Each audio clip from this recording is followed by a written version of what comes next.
Nom du Père, du Fils, Saint-Esprit, un seul Dieu, Amen. Un seul ministère pour tous et pour tous. Amen. Bon fête de Rameau. Et dans cette fête-là, c'est une grande fête signorale. On doit se rappeler toujours.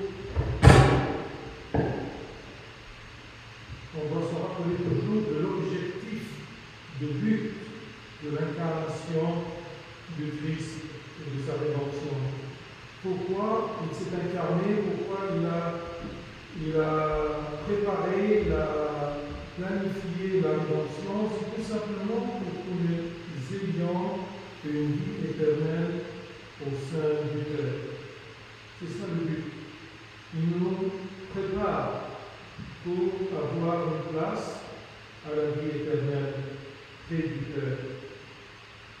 Et vous avez entendu aujourd'hui que quand il s'est rapproché de Jérusalem, c'est écrit comme il approchait de la ville, Jésus, en la voyant, pleura sur elle. Il dit, si toi aussi, au moins, en ce jour qui t'est donné, tu connaissais les choses qui appartiennent à ta paix, mais maintenant, elles sont cachées à tes yeux. En se rapprochant de Jérusalem, en se rapprochant de chacun de nous, parce que chacun de nous est Jérusalem, vers laquelle le Christ vient pour la préparer pour la vie éternelle. Il se rapproche de chacun de nous, et parfois, en se rapprochant de nous, il pleure sur chaque âme qui refuse d'accepter et de comprendre pourquoi il est là. Il est là pour les choses qui appartiennent à notre paix, à la paix de chacun. Quelles sont ces choses qui appartiennent à notre paix? Eh bien, c'est la purification. Il est venu pour nous purifier, pour nous donner le pardon, pour nous donner la filiation au Père Céleste, pour nous donner la justification auprès du Père, pour nous donner le salut. Tout ça, ce sont des choses qui appartiennent à notre paix, à avoir cette paix entre Dieu et l'homme. Dieu est venu pour ça. Il veut rentrer à Jérusalem, à chaque âme parmi ses fidèles. Mais il pleure sur l'âme qui refuse d'accepter.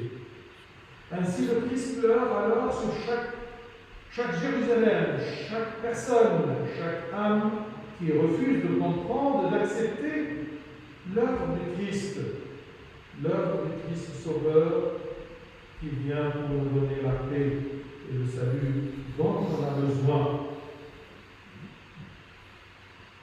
Ceux qui précédaient, c'est écrit, ceux qui précédaient et ceux qui suivaient Jésus criaient « Hosanna au Fils de David, béni soit celui qui vient au nom du Seigneur, Hosanna dans les lieux très hauts. » Hosanna, c'est-à-dire « Sauve-nous ».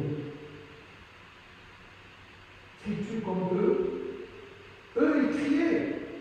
Mais quand c'est écrit, eh bien, les choses qui appartiennent à leur paix, eh bien, elles étaient cachées à leurs yeux. Ils criaient parce qu'ils comprenaient mal la venue du Christ à Jérusalem. Ils ont cru que c'est un sauveur politique, c'est un sauveur qui va nous libérer des problèmes de la vie. Il va nous faire une vie rose, on n'a pas de problème, on n'a pas un occupant romain. Ils ont cru ceci. Et ils criaient.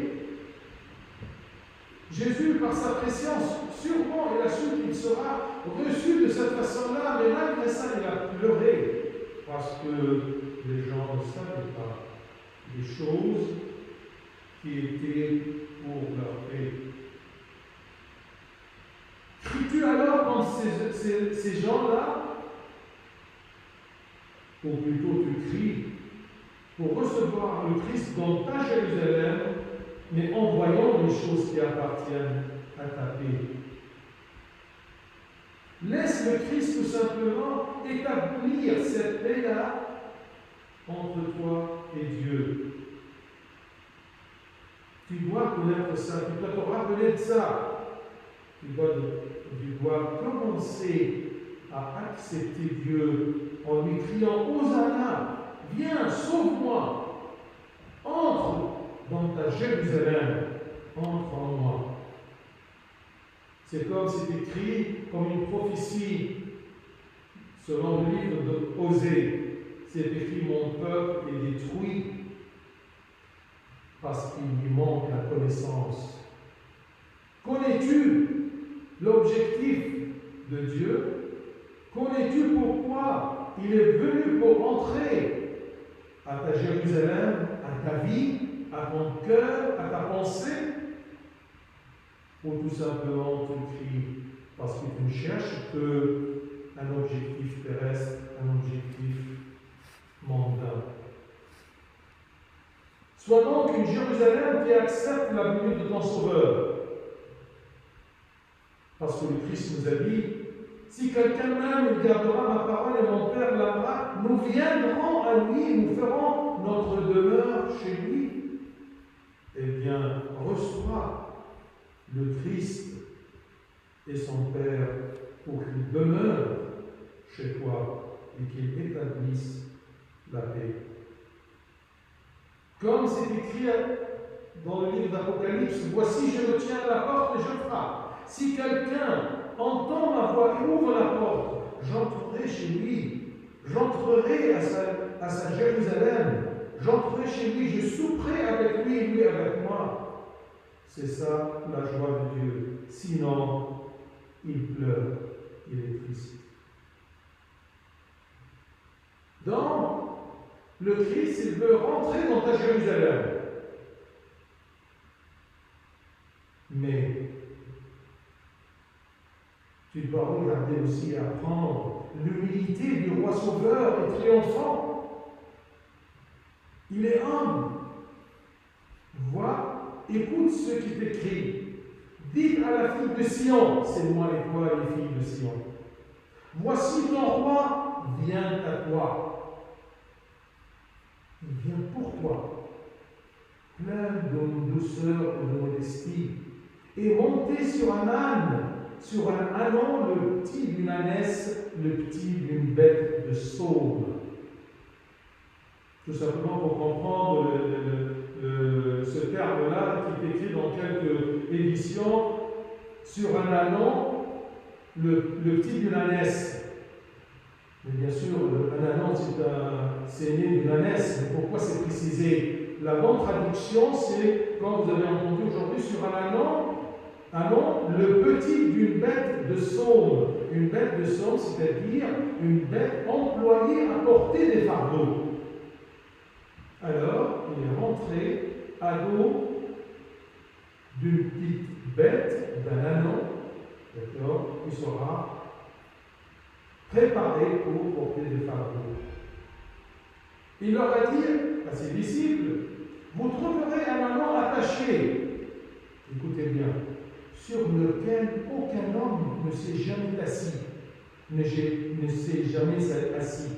Détachez-le, amenez-le, sur lequel aucun homme ne s'est jamais assis.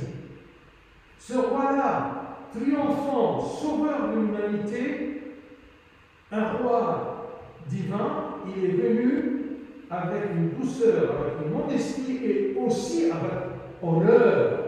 Il va se mettre sur un trône que personne s'est assis là-dessus. C'est précisé pour que tu vois que ton roi, malgré sa grandeur, il est humble. Donc, essaye d'imiter ton Christ Sauveur, d'être humble. Même si tu es grand parce que tu es l'enfant de Dieu, sois toujours humble. Un des pères nous dit que la voie pour que le Christ demeure en nous, cette voie-là est l'imitation du Christ dans sa modestie, dans son humilité. Il est fort, il est puissant. Mais malgré ça, le Christ n'a pas voulu impressionner la foule par des moyens terrestres.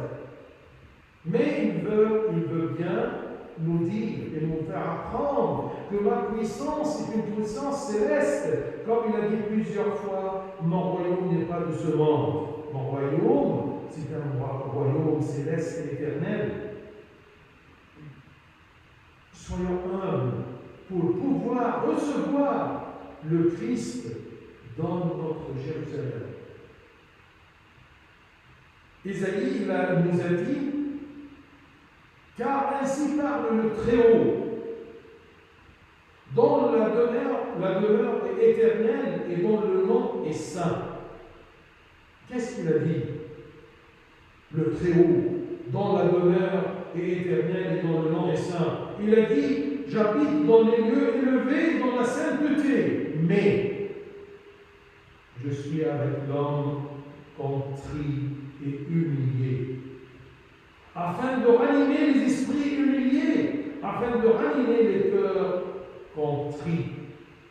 Le terme contrit, en arabe monsah, contrit, c'est-à-dire un homme qui regrette ses mauvaises actions.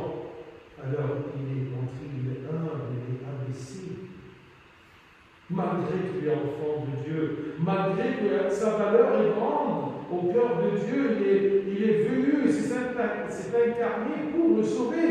Mais malgré ça, on doit être humble. Celui qui est humble accepte facilement et garde facilement la parole de Dieu.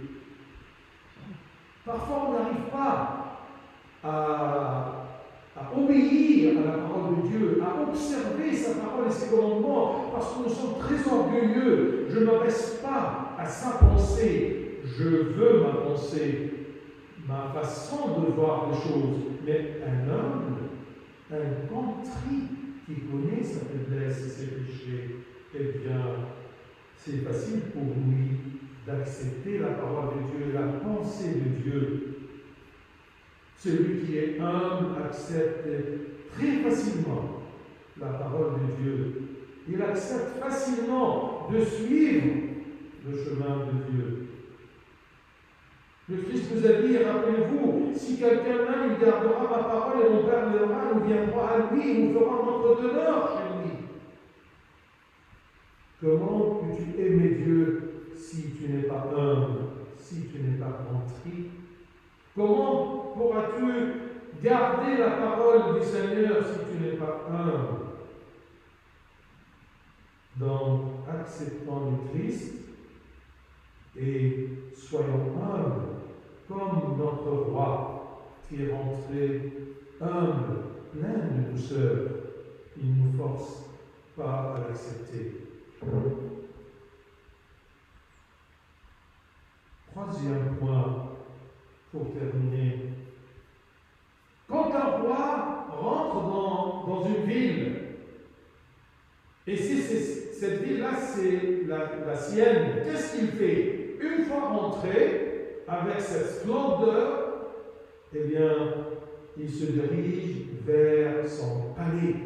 Et c'est ça ce que le Christ a fait. La première chose qu'il a fait en rentrant à Jérusalem, c'est qu'il s'est dirigé vers le temple.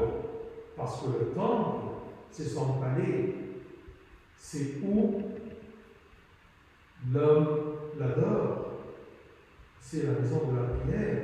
C'est la maison de Dieu, c'est la maison du Fils incarné. Eh bien, il s'est dirigé vers le temple directement.